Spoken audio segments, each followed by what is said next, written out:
BFM Business, Good Morning Business, l'interview. Et à 8h18, c'est Pierre-André de Chalindar, le coprésident de la Fabrique de l'Industrie, le président du conseil d'administration de Saint-Gobain, qui est mon invité. Bonjour. Bonjour. Alors on a plein de sujets, on va parler de décarbonation. On va commencer quand même par parler réindustrialisation, parce que c'est l'objectif de la Fabrique de l'Industrie, quand vous l'avez créée il y a une dizaine d'années, aux côtés de Louis Gallois. Et ça y est, vous êtes presque en train de gagner votre pari. Ça y est, la France se réindustrialise, ça frémit. On voit qu'il n'y a plus d'emplois industriels créés que détruits. On a tous les jours des exemples d'entreprises qui pensent agrandir leur usine ou en créer une nouvelle.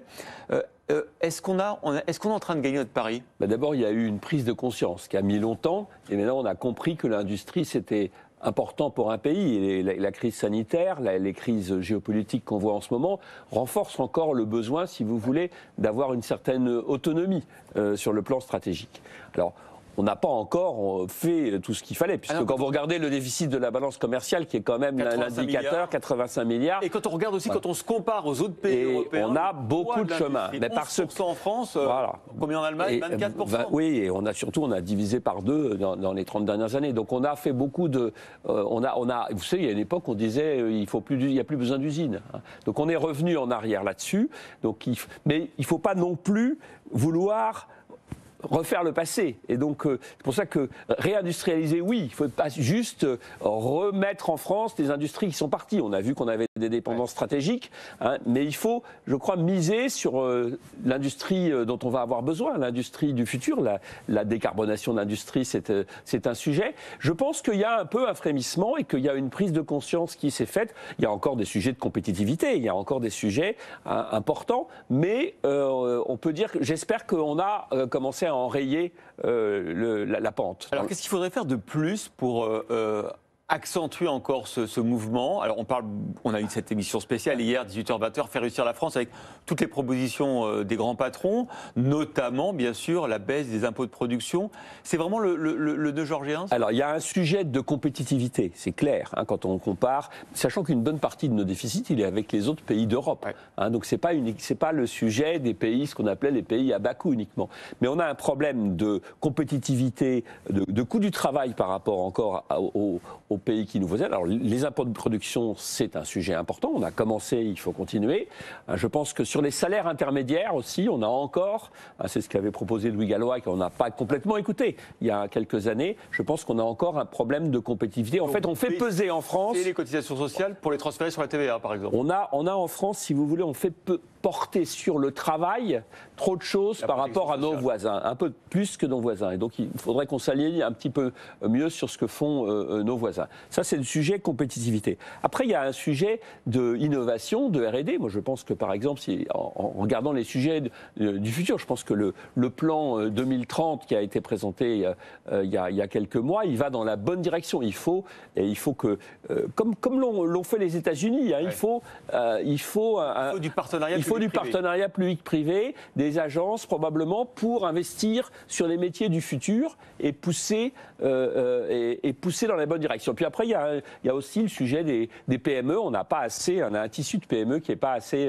important en France. Voilà, il y a beaucoup de travail. Justement, vous le disiez, les technologies d'avenir qui doivent être des technologies décarbonées. On a eu le rapport du GIEC, on a eu la co-auteure du rapport tout à l'heure à 7h45. Elle nous rappelait que l'industrie représente près du quart des émissions de CO2 de notre pays. On parle souvent de l'énergie, de l'électricité, mais il y a aussi du transport, mais il y a l'industrie, 24%.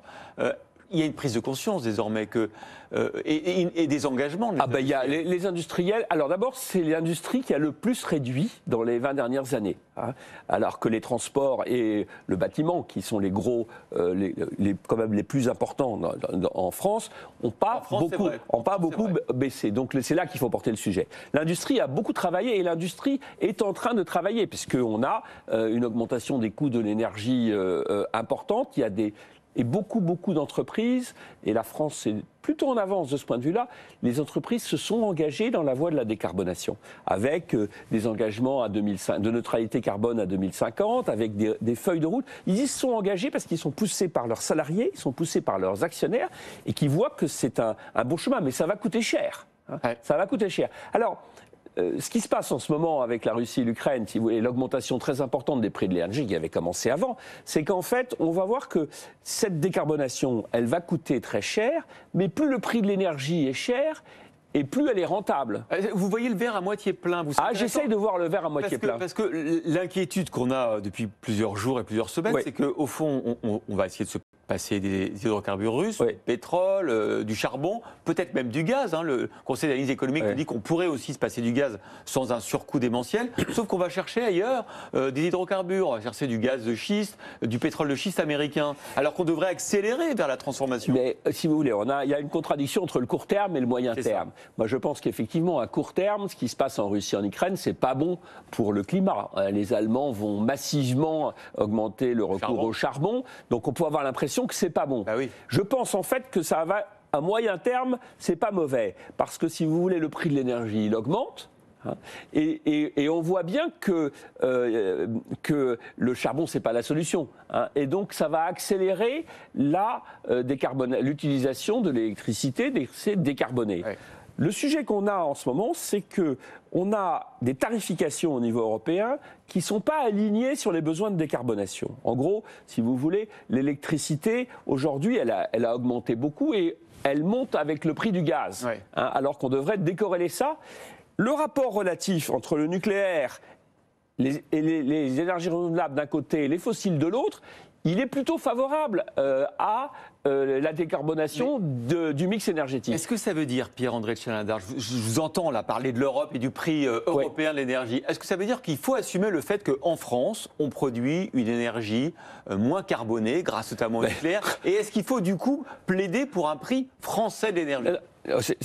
Non seulement il faut assumer le fait qu'on a un mix énergétique qui est bien mieux. Les Allemands ont découvert qu'ils ont, ça fait longtemps que je le dis, qu'ils avaient une politique énergétique qui était en dépit du bon sens. La France a un atout fantastique. Ça me rend optimiste d'ailleurs aussi sur la réindustrialisation.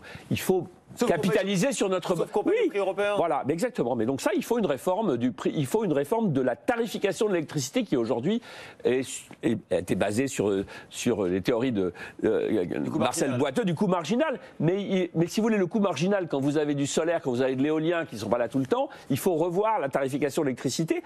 Mais c'est un atout. Donc, le programme nucléaire est un atout très important pour la France. C'est l'électricité verte. Ce que vous dites, il faut accélérer. Vous ne dites pas il faut s'isoler du marché européen de l'énergie, il faut juste revoir les règles. Il faut revoir les règles. Bruno Le Maire le demande depuis un moment, et il a raison. Et j'espère que c'est un échange. Et dans les prochains mois, ça va être de changer ces règles de tarification de l'électricité. La France a un grand atout, et il faut accentuer notre atout. Alors vous parliez aussi évidemment de la guerre en Ukraine et de la Russie. Quand on est un industriel français comme vous êtes président du conseil d'administration de Saint-Gobain, qu'est-ce qu'on fait de ces usines ? Je crois que vous en avez 8 en Russie. Écoutez, nous, il se trouve qu'on est sur des activités, d'abord c'est 0,5% du chiffre d'affaires de Saint-Gobain, on est sur des activités extrêmement locales, et depuis en fait les premières sanctions, on s'était mis beaucoup en autarcie, donc on fait des matériaux de construction, on achète localement et on revend localement. Donc on est, si vous voulez, on s'est mis en autarcie. Pour l'instant, je pense qu'il y aurait plus d'inconvénients à partir qu'à continuer notre activité, mais on l'a mise, j'allais dire, elle est en autarcie. À l'arrêt, en sommeil. Le risque, évidemment, c'est d'être exproprié ou nationalisé si on part définitivement. Je ne vois pas en quoi, si vous voulez, ça... Oui, tous ceux qui ont fait des annonces sur le plan juridique, après, c'est très compliqué. D'ailleurs, on voit bien qu'entre les annonces et les faits, les annonces, ça veut dire que oui, on met en sommeil, mais on ne s'en va pas, parce que si on s'en va, on va être spolié forcément. Et puis si vous voulez, nos activités, elles continueront d'une manière ou d'une autre, exercées par d'autres, elles correspondent à des besoins locaux. Donc je pense qu'il faut faire attention à ne pas prendre de décisions précipitées sur ces sujets. Vous vendez beaucoup de matériaux dont les prix flambent, c'est des prix mondiaux là aussi, les matériaux notamment pour le BTP par exemple. Selon vous, c'est très conjoncturel ou est-ce qu'on va durablement vers une hausse du prix des matériaux? Alors on a aujourd'hui une accélération de l'inflation qui avait commencé avec l'augmentation des prix de l'énergie, qui s'est accélérée avec ce qui se passe en Russie et en Ukraine. Donc effectivement, on a dans tous les pays du monde une accélération de l'inflation. Nous, elle est très importante chez Saint-Gobain parce qu'on est un gros on a besoin de beaucoup d'énergie, hein, et donc on fait face à des coûts très importants. Je pense que l'inflation, elle est plus structurelle aux États-Unis qu'en Europe. Ça ne veut pas dire qu'elle est en Europe, je ne sais pas encore. Aux États-Unis, il y a des éléments structurels depuis un moment qui sont liés à la politique monétaire, qui sont liés à la politique budgétaire et du coup au salaire. En Europe, on n'en est pas encore là, mais si vous voulez, la situation depuis 2 mois, elle a beaucoup changé et on a un choc d'inflation dans l'ensemble de l'économie qui va être important. Donc effectivement, voilà. Alors ce choc d'inflation, si vous voulez, il encourage aussi, je crois, tout ce qui est l'efficacité énergétique. Donc de ce point de vue-là, la rénovation des bâtiments, qui est un des grands enjeux, si on veut, puisque on dit toujours, si vous voulez, il faut décarboner, mais la première chose à faire, c'est quand même d'essayer de consommer moins pour faire la même chose. Hein, donc la rénovation des bâtiments, qui est le cœur de ce que fait Saint-Gobain, est un des sujets de l'avenir. Voilà, encore une manière de voir le verre ce matin à moitié plein. Merci beaucoup Pierre-André de Chalindar, coprésident de la Fabrique de l'Industrie et président du conseil d'administration de Saint-Gobain, d'avoir été l'invité de Good Morning Business ce matin.